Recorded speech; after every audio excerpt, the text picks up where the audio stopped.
everyone, it's Tiffany here, and today I want to talk about the drama triangle. Now, the drama triangle, or the drama cycle as you may have heard it called, was created by a guy named Stephen Karpman. Now, it was made famous by Alcoholics Anonymous when they were looking to explain why a partner would stay with their alcoholic abusive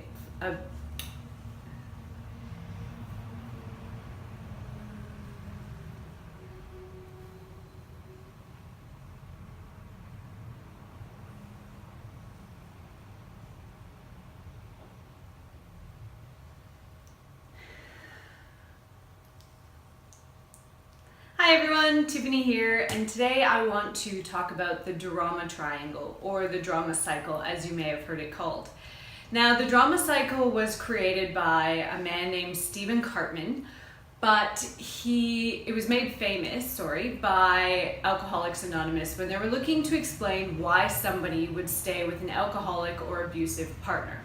So there's three main positions on the drama triangle, and that's the victim, the rescuer, and the perpetrator. So I'm going to explain it first in the example that Alcoholics Anonymous used, and then we'll look how it may be impacting your life. So first we have the alcoholic who goes out for a big night, comes home drunk, and they perpetrate against their partner in some way, whether that's mentally, physically, sexually, financially, they perpetrate against them. And so the alcoholic becomes the perpetrator. Now, that makes the partner the victim. Then the next morning, the perpetrator wakes up and sees the damage that he has inflicted or she has inflicted and fixes the sink that's been needing to be fixed for a while, or takes their partner out to breakfast, does something to fix or help them. So they then become the rescuer. Now, this has been going on for quite some time, and finally the partner is just sick of it and says, you know what, screw this, I'm leaving, I don't need this. So now the partner has become the perpetrator. The alcoholic obviously doesn't want to lose their partner, so they then become the victim.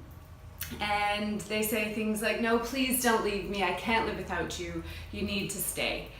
And of course, the partner feels bad because they were mean and they perpetrated against somebody that they loved. So they move over into the rescuer and say something like, it's okay, baby, I'll stay. You know I could never leave you. And around this cycle goes. Now, studies have shown that 95% of relationships are actually stuck in a drama cycle. So how might this look in your life? It could be that you have a friend who's always late. So that friend is the perpetrator, and anytime somebody perpetrates, there is a victim. So they put you into the victim position by always being late. Now, if you've ever been in the victim position, you would know that it doesn't feel very nice to be down there. And so you want to move out of that spot very quickly. So your friend finally shows up for coffee 10 minutes, 15 minutes, half an hour late, and you get angry at them and say something like, oh, can't you just set an alarm? Get yourself together. You know, you're wasting my time.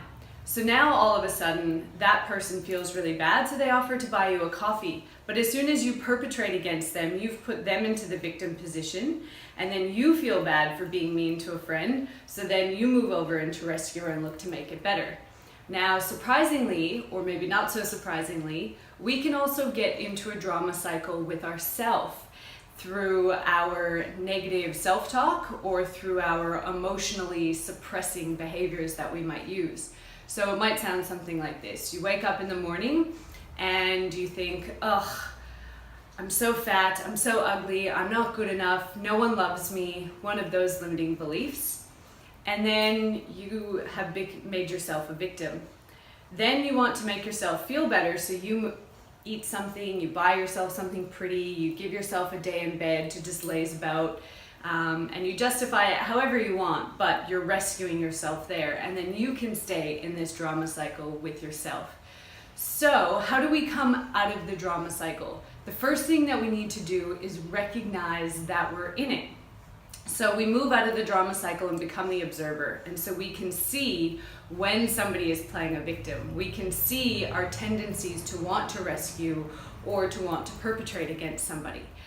Once you have seen the drama cycle happening in front of you, you then can do some coaching or gain some resources, whatever they need to be. It could be setting boundaries, it could be delegating or asking for help, letting go of negative self-talk, letting go of worthiness issues, getting over your fears, whatever it is. We need to gain some resources so that we can then move into the creator position and stay out of that drama cycle.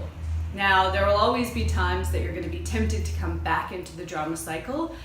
As I said, 95% of relationships do tend to be in this drama cycle, and we get addicted to that drama. So people may attempt to pull you back, but when you're in that creator position, it's always easier to see what's happening.